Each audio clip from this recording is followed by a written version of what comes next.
probably fair to say that no style of football has had as much influence on the modern game as total football.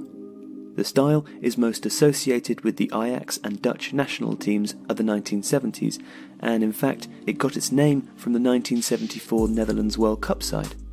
But it had its roots in the Austrian national side of Matthias Sindelar in the 1930s and Ferenc Puskás and co.'s Hungarians in the 1950s, and the lineage of Ajax's way originated with two English coaches, Jack Reynolds, who managed the club in 3 spells between 1915 and 1947, and Vic Buckingham, who managed them twice between 1959 and 1965.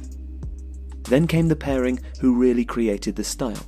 Rinus Michels, who had played under Reynolds and replaced Buckingham in the dugout, and Johan Cruyff, perhaps the most significant figure in European football ever. It was then continued by Stefan Kovacs, under whom Ajax became the greatest club side in the world for a time. Total football has perhaps 2 key concepts: the utilisation of space and the fluidity of positions. Both were aided by Michels' fanatical work rate and discipline, with fitness a significant focus alongside skill work with the ball. Space is key. Make the pitch big when you're attacking and small when you're defending. In order to make this work, Ajax also pressed. At times, they pressed almost manically. There was less an emphasis on pressing into passing lanes than an effort, often led by the wonderfully tenacious Johan Neeskens, to swamp the opposition player in possession. In order to facilitate this, Ajax also played a very high defensive line, compressing space yet further. The formation most associated with total football is the 4-3-3, becoming a 3-4-3 as the libero steps up into midfield, a feature that persisted in Dutch football with players like Barry Hulshoff, Horst Blankenberg and Danny Blind, and started largely at Ajax by the Serbian Velibor Vazovic. This allowed the defence to begin attacking moves, but also ensured that there were spare markers for the opposition centre-forwards and that Ajax could match a 4-man midfield. As Jonathan Wilson notes, while other sides had engaged in horizontal positional switches such as wingers dropping inside or mild vertical ones like Nendel Hidegkuti, Ajax and the Dutch national side were the first to engage in wholesale positional switches up and down each flank. In this way, the 4-3-3 or the 3-4-3 saw players on either flank push up and drop off, fluidly interchanging to create baffling attacking patterns.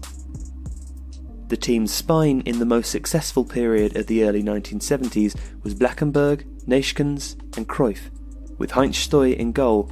The wide players, Wim Scherbier, Arie Haan, who later became an accomplished sweeper, and Johnny Rep on the right, and Ruud Krol, Gary Muren and Piet Keizer on the left, all swapped with each other, knowing that this spine would hold and cover, but Cruyff also dropped off and moved wide at will. Pressing meant that, as long as players were pushed up and everyone could defend as well as attack, the fluidity of the team did not compromise its defensive shape. Of course, the attacking system could be negated, as Berti Vogts and West Germany showed in 1974, by aggressive man-marking and flooding the midfield, but when Ajax were on song, it was nigh on impossible to stop them. The influences of total football show up in the coaching of Marcelo Bielsa and via Michels and Cruyff's spells at Barcelona in the positional play of Pep Guardiola. Guardiola's positional play, which relies on vertical overloads, is only possible if players can change positions. And both Bielsa and Guardiola encourage their teams to control space, interchange, press, and have encouraged players to play in roles that they aren't used to, where their skills as midfielders allow them to be attack-minded defenders, for example. The legacy of total football is not just in the beauty of Ajax and the Netherlands in the 70s, it lives on in some of the best football of today. People often ask us where we get our stats for these videos. A great place to start is the OneFootball app.